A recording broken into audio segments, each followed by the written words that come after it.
Bah, Deux comédiennes et Valérie Maurice avec nous parce que vous vous connaissez bien. Alors déjà, je dis bonjour. Bonjour Josiane Balasco. Bonjour. Bonjour Bonjour, Armelle. mesdames. Merci beaucoup d'être avec nous ce matin dans Télématin. Et j'ai demandé à Valérie Maurice de rester puisque vous vous connaissez bien en fait. Nous travaillons ensemble. De temps en temps, c'est ça. On se fait des bisous. Bah, rien, allez, ça va. Dans une émission de la chaîne. Oui, dans une émission de Tout la le monde chaîne, a son on mot à fait- dire. Eh oui, on les retrouve Parfois on est en dans la plateau. même équipe et parfois on est opposés.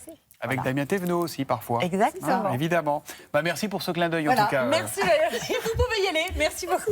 Vous êtes avec nous, Merci mesdames, parce que beaucoup. vous serez au théâtre à partir du 1er décembre. Donc, c'est vendredi jusqu'au 28 janvier sur la scène du Théâtre des Nouveautés à Paris pour la reprise de la pièce Un chalet à Gstaad. Alors Josiane Balasco, après les bronzés font du ski, vous êtes de retour à la montagne, mais dans une version un peu plus exilée fiscale, hein, j'ai envie de dire un peu plus luxe.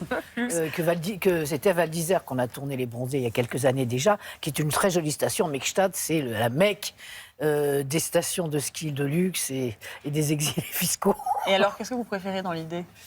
Le ski, c'est pas trop mon truc. J'avais appris à faire du ski pour Les Bronzés, mais moi je préfère Gstaad parce que ça permet de rigoler avec les gens qui y habitent. Armelle ? Oh ben moi, on m'a couvert de fourrure et bijoux, j'ai pas dit non. Hein. Bon, c'est simple, finalement. C'est simple, les castings, finalement. Ce chalet à Gstaad, on va aller le visiter, si vous voulez. Regardez ce petit teaser. Je tiens très bien l'alcool. Et toi, la vue des glaciers, ça te déprime pas? Moi, je travaille. Travaille. Ton argent qui travaille, pas toi. Les Lagarde viennent ce soir avec un de leurs amis. Quel plaisir de vous voir, mes amis. Je sens. On va s'amuser comme des petits fous. Oh, ça fait du bien. Mais vos diamants sont d'une pureté. Oh, bah, le diamant, c'est ma pierre. Tenez, j'ai un rubis d'Icara. Je le mets jamais. Il y a la chaleur du chalet, on a envie d'un petit chocolat chaud, et on est bien et dedans. puis il y a cette vue magnifique derrière qui donne sur la ville, enfin sur le village de Gstaad. Absolument. Comment est-ce que vous êtes rencontrées toutes les deux, dis donc? C'est une longue histoire finalement, parce que c'est pendant le tournage de Arlette, c'était en 96 je crois, Ouais, de Claude Zidi. de Claude Zidi, et elle jouait, et je ne connaissais pas cette jeune fille, et Zidi l'a choisie pour faire ma copine serveuse. On travaille dans le même restaurant routier, et on avait des scènes mémorables ensemble. On a bien rigolé. Et je remercie Josiane parce qu'elle m'a fait confiance. Alors justement, pourquoi vous avez choisi, parce que c'est vous qui avez écrit la pièce et mis en scène d'ailleurs la pièce, pourquoi vous avez choisi Armelle ? Parce qu'elle est imparable. Parce que pour faire elle a apporté au personnage qui existait, bien sûr, qui était écrit, elle a apporté une dimension épique, pratiquement. La manière dont elle le joue. Ce personnage-là, on dit, c'est pas, il y a qu'elle qui peut le jouer comme ça. On dit, c'est pas possible, ça n'existe pas. Moi, je crois que ça existe. Est-ce que tu as rencontré des personnages comme ça? Et oui, j'ai vu la vraie Alicia Voilà. dans un hôtel en Suisse, justement. C'est vrai ? Ah oui, c'est vrai. Pendant la tournée.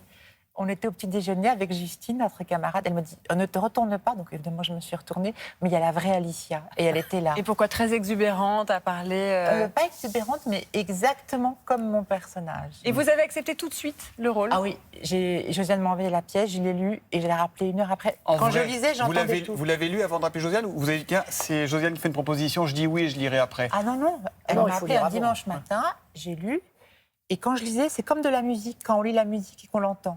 Ouais. J'entendais tout. Alors j'ai rappelé, j'ai dit banco. Parmi vos points communs, il y a cet amour immodéré du théâtre. Josiane, il y a quelques années, vous avez pris des cours avec la comédienne Tania Balachova. Vous vous souvenez d'elle ou pas? Ah oui, bien sûr. Tania, c'était une femme formidable. Elle était une grande actrice tragique. Elle avait créé Huis clos de Sartre Ouais. à Paris. Et elle avait un cours où beaucoup d'acteurs maintenant connus sont passés. Lesquels? Nils Arestrup, par exemple. Ah ouais. Sylvie Joly y était. Zouk y est passé. Claude Aufort, qu'est-ce qu'il y a? Et on avait d'autres professeurs formidables qui passaient, d'anciens élèves à elle, qui donnaient des cours. Et bien justement, regardez un cours avec Tania, ça ressemblait à ça. On est en 1964. Regardez les images. Je voudrais que vos consonnes soient plus royales. Je voudrais que vos consonnes deviennent comme le carillon de Westminster. Allez-y. Bon appétit, messieurs. Et c'est un jeu, et c'est du théâtre, et c'est pas timoré, et ce n'est pas tatillon. Ça vous fait plaisir de la revoir, j'ai Ah ben oui, l'impression. c'est une femme formidable, très, très belle femme, qui acceptait, en plus son enseignement était vraiment large, il y avait un large éventail de possibilités, elle acceptait qu'on fasse de la comédie, qu'on fasse du drame. Et effectivement, là, elle parle de Bon appétit, messieurs, qui était un exercice imposé à son cours, il fallait dire la tirade de Ruy Blas sur tous les tons. Voilà, petits messieurs, aux ministres intègres. Alors elle disait, non, vous allez me le faire comme ça. Voilà. Vous pensez encore à ces techniques, à ces petits trucs qu'elle vous a enseignés avant de monter sur scène ou Oui, vous en avez intégré? elle m'a appris à vivre, vivre corporellement sur scène. Elle disait, sur scène, les mouvements doivent être comme sous l'eau.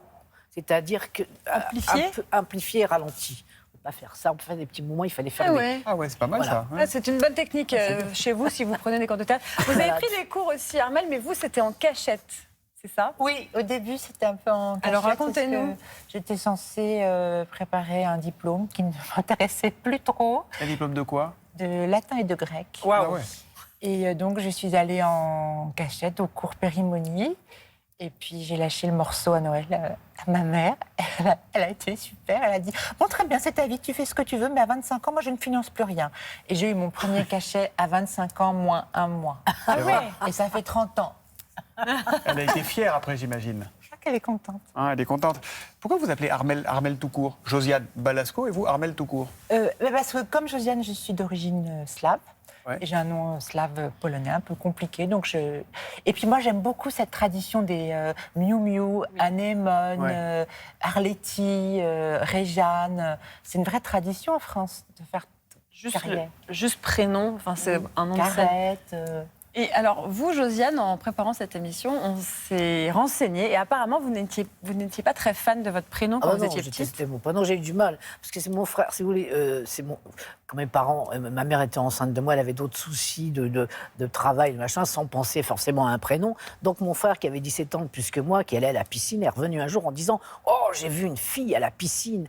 Elle s'appelait Josiane, elle était terrible. » À l'époque, on disait ça. Et donc, vous êtes appelée comme ça à cause de ça. Voilà. Il paraît que vous voulez vous faire appeler Clémentine. Oh, non, mais j'ai n'importe quoi. Oui, je me suis appelée Clémentine. J'ai retrouvé une petite carte de théâtre où je sais pas où j'avais marqué le nom de Clémentine. Et puis j'ai arrêté. Je me suis dit bon, c'est pas grave. Je vais me faire un nom. Voilà. On va oublier le prénom. Vous avez réussi, hein. Et cette histoire-là, est-ce qu'elle est vraie ou pas? Une fois, petite fille perdue dans un magasin. C'est vrai.